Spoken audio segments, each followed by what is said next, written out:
Aqui já é uma situação que o paciente tem um deslocamento de disco, só que sem redução. É como se fosse uma evolução mesmo.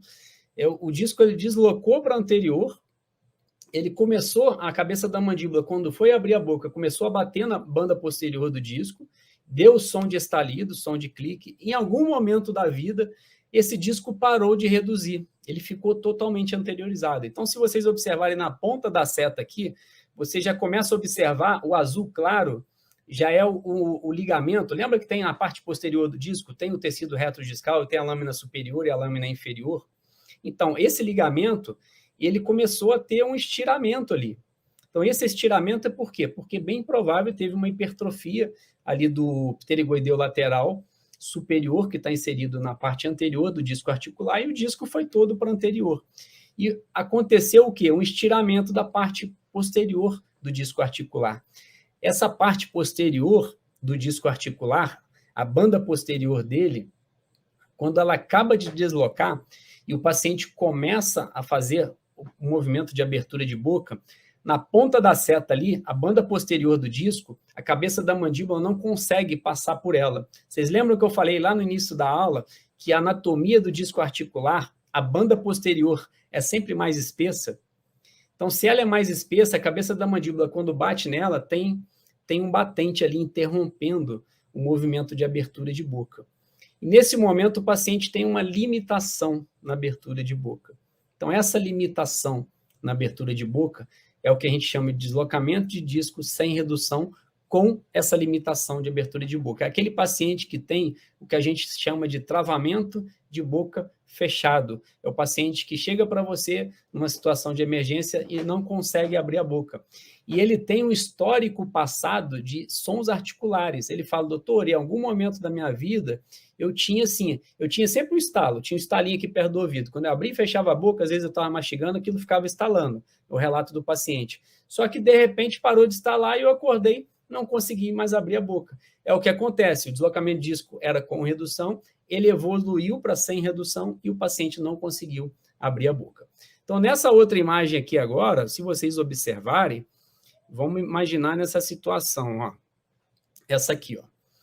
Então, nesse caso aqui, você imagina o seguinte, o paciente está tentando abrir a boca.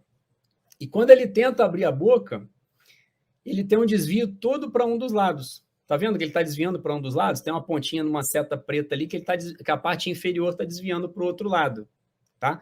Então, nesse desvio aqui para esse outro lado, o que está acontecendo? Quando o paciente começa a abrir a boca, se esse lado de cá sair, ele vai desviar para onde? Então, você imagina que eu tenho um problema desse lado de cá, que desse lado de cá eu tenho um deslocamento de disco sem redução. Então, esse lado, a cabeça da mandíbula, não vai conseguir sair. E esse lado aqui, ela sai toda.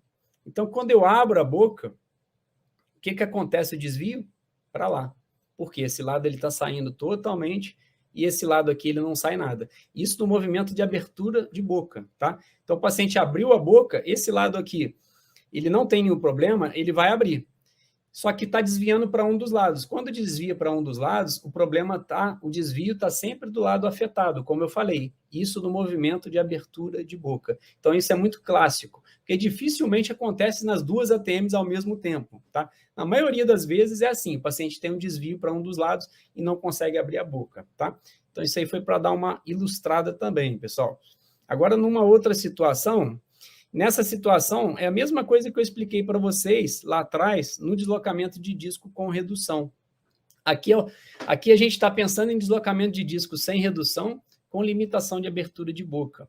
Então, nesse deslocamento de disco sem redução, com limitação de abertura de boca, para você dar o diagnóstico clássico para o paciente de deslocamento de disco sem redução com limitação, isso dentro do embasado na literatura científica, um diagnóstico puramente clínico, sem exame de imagem, o que o paciente tem que ter?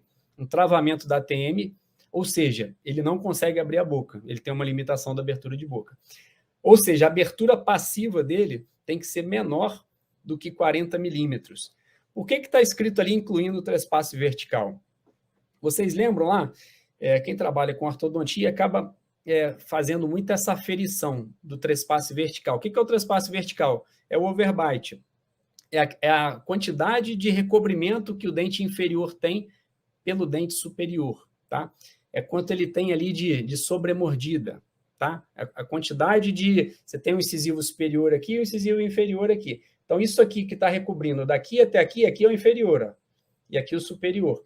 Então, se o superior está aqui e o inferior está aqui, você mede daqui até a ponta incisal e vê quantos milímetros tem. Você imagina que deu 3 milímetros aqui. Aí você vai medir da ponta do incisivo inferior até a ponta do incisivo superior e ver quantos milímetros tem. Imagina lá que deu 30 milímetros, de uma ponta incisal a outra. Aí você inclui o overbite também, o trespasse vertical. Por quê? Porque a cabeça da mandíbula ela saiu daqui, ó. Então ela saiu daqui e fez esse movimento, tá? Então são a quantidade de milímetros que tem de uma ponta incisal a outra, mais o trespasse vertical, tá legal? Se for menor do que 40 milímetros, o paciente tem uma limitação na abertura de boca. E esse paciente também tem que ter um relato de dificuldade na alimentação. Então, aquele paciente fala, doutor, eu tenho muita dor aqui quando eu mastigo, não estou conseguindo abrir muito a boca. E ele relata também que tem um antecedente passado de som articular. Então, isso é o deslocamento de disco sem redução e com limitação de abertura de boca, bem clássico, tá? Então, você consegue. Aqui eu vou mostrar agora um outro vídeo para ilustrar, é uma imagem maneiríssima também, do deslocamento de disco sem redução, com limitação de abertura de boca. Ali você vê, mesma coisa, um corte sagital. Nesse corte sagital, que é o corte da lateral do rosto de um cadáver, ali a cabeça da mandíbula forçando o disco articular e tentando ultrapassar ele. Então, voltou para a posição de repouso. Nesse momento está em repouso, ele vai começar a abrir a boca. E o disco está anteriorizado bem fino, bem delgado. E está forçando, está vendo? Na ponta da seta, a cabeça da mandíbula só chega até a pontinha da seta. Então, esse paciente, ele tem o quê? O disco está anteriorizado, mas ele não teve a redução. Lembra no vídeo passado que o paciente tinha redução e tinha até aquele... É como se o disco tivesse dado a cabeça da mandíbula tivesse dado uma pancada no disco, aí dá aquele som articular de estalido. Nesse momento, não. Ele está tentando abrir a boca e não consegue. Então, ele fica forçando o disco articular. Ele força tanto, que em algum momento ele volta a abrir a boca. Vocês vão observar isso. O que seria isso? É uma evolução do processo de desarranjo interno do deslocamento de disco. Tá bem clássico isso, tá bom?